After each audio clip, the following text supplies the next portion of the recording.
Hello everyone, and thank you for joining us. Today we are talking about the Redshift shadow catcher. It's a super simple technique that's a great way to visualize your comps before you actually render them. So let's jump in and see what it's all about.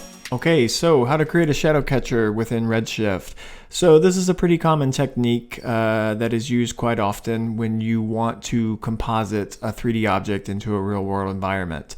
So here what we have is we have a backplate of an HDRI image, and we have a shoe that we want to place inside of that. So everything's good here with the exception of that there's no contact that's happening with the ground.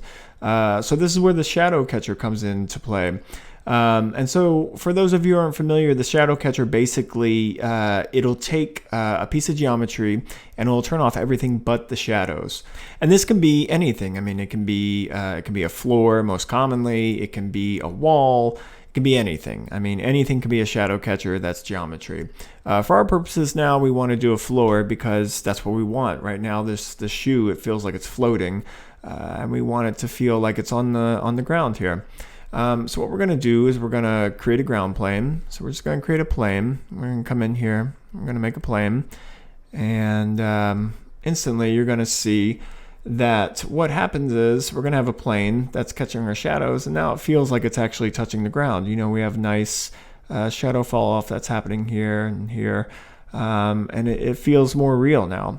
But what we do have is we have all the extra geometry, which we don't want.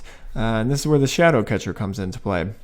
Now, in previous versions, they actually had a material for shadow catchers, but they've actually switched it to a tag now. So it's pretty simple. So all you need to do is go up to your the object that you want to make a shadow catcher, go to tags, and then go to Redshift tags, and select Redshift object.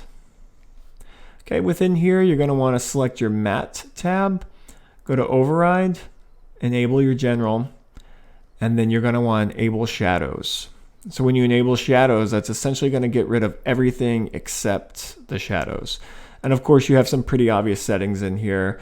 You have your color, you have your transparency, and then probably the less obvious one is effects alpha. All that is if we look at our alpha now, it's pure white. But if we turn this on, then all of a sudden it's gonna give our card that you would have for your floor plane. Yeah, potentially for compositing, you could use this at some points if you wanted to create like more of a fall off or less of a fall off.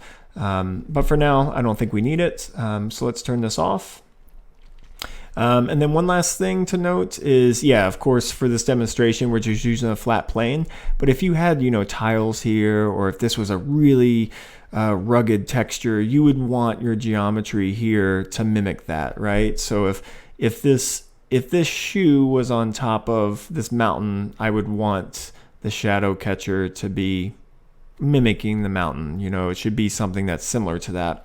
But right now, the floor plane is so far away that you don't really get those details, so I think it's fine. So now it feels like it's on there, whereas before it did not, right? It just felt like it was floating. And I just realized that my sphere is cutting through my shoes, so I'm going to fix that before I make my render. All right, anyways, I hope this helped, and I will see you on the next one.